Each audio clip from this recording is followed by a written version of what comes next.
বগাহাতীত পৰিণত তামাৰহাটৰ এখন ৩০ কোটি টকীয়া স্লুইচ গেট নিৰ্মাণৰ বিসংগতিৰ বাবে যোৱা ৬ বছৰে উক্ত আঁচনিৰ জৰিয়তে খেতিপথাৰত পানী যোগান ধৰিব পৰা নাই কৃষকক।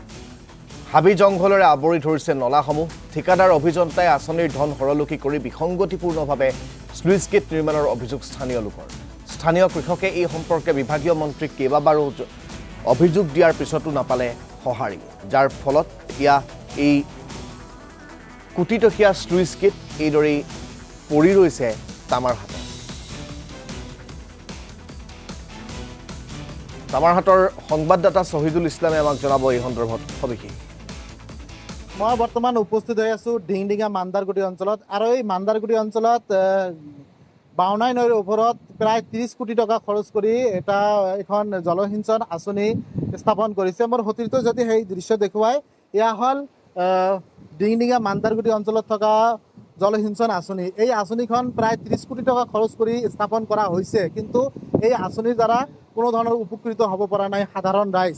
কাৰণ যি ধৰণৰ ব্যৱস্থা কৰিব লাগিছিল খেতি পথাৰত পানী যোগান ধৰাৰ বাবে, সেই ধৰণৰ ব্যৱস্থা কৰা নাই। কাৰিকৰী যি বিচ্যুতি, তাৰ বাবে কিন্তু পানী যোগান ধৰিব পৰা নাই। কাৰণ তাৰ ফলত কিন্তু যিসমূহ নালা আছে বা কেনেল আছে, সেই কেনেলসমূহ কিন্তু ইয়াত দেখা গৈছে হাবি জংঘলেৰে আৱৰি ধৰিছে। এইখিনি সময়ত খেতি পথাৰত পানীৰ বাবে হাহাকাৰ কৰিব লগা হৈছে কৃষকসকল। সেই সময়তে কিন্তু এই কোটি কোটি টকা যি আঁচনি, সেই আঁচনি কিন্তু এনেই পৰি আছে।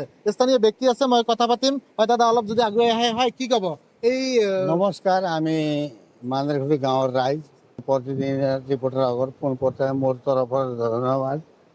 আৰু ইয়াত এটা ইৰিগেশ্যন ছিষ্টেমৰ বনাইছে চুইচ গেট। ইমান যে আমি শুনাৰ মাজত ৩০ কোটি টকাৰ পৰা কাম, কিন্তু খেতিয়কসকলে হাঁহ আঁঠুৰি খাই আছে।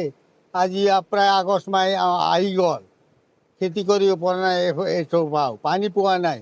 ভাবিছিলোঁ কিবা এটা চুইচ গেটৰ পৰা হ'ব, কিন্তু আজিলৈকে কোনো নহ'ল। কঠীয়াবিলাক এনেই বুঢ়া হৈ যাব ধৰিছে, খেতি পথাৰ গাই গৰু চৰণীয়া হৈ আছে। কোনো চৰকাৰৰ বিভাগৰ পৰা কোনো তদন্ত নাই।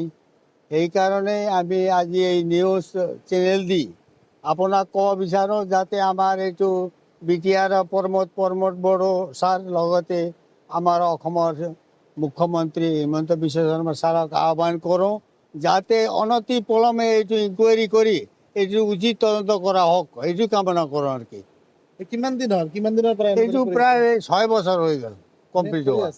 এনেকুৱা অৱস্থাত আছে। পানী পাইছেনে? নাই, ক'ত কয় এই টোপালো পানী পোৱা নাই। এই কেনেলবিলাক হাবি জংঘলেৰে আৱৰি ধৰিছে। হাবি জংঘলে আৱৰি এইটো কাম হয়তো চাফা হ'লে হয়, ৰাইজেও কৰি লয়। পানীও নোলায়। ইয়াত যদি এইটো বন্ধ কৰি দিয়ে, ইফালে গোটেইকেইটা গাঁও ডুবি যাব। এনেকুৱা অৱস্থা। কিন্তু কেনেলত পানী নাযায়। কেনেলে পানী নাযায়। এনেকুৱা কৰি আত্মসাৎ কৰিছে টকাবিলাক, কাম নহ'ল।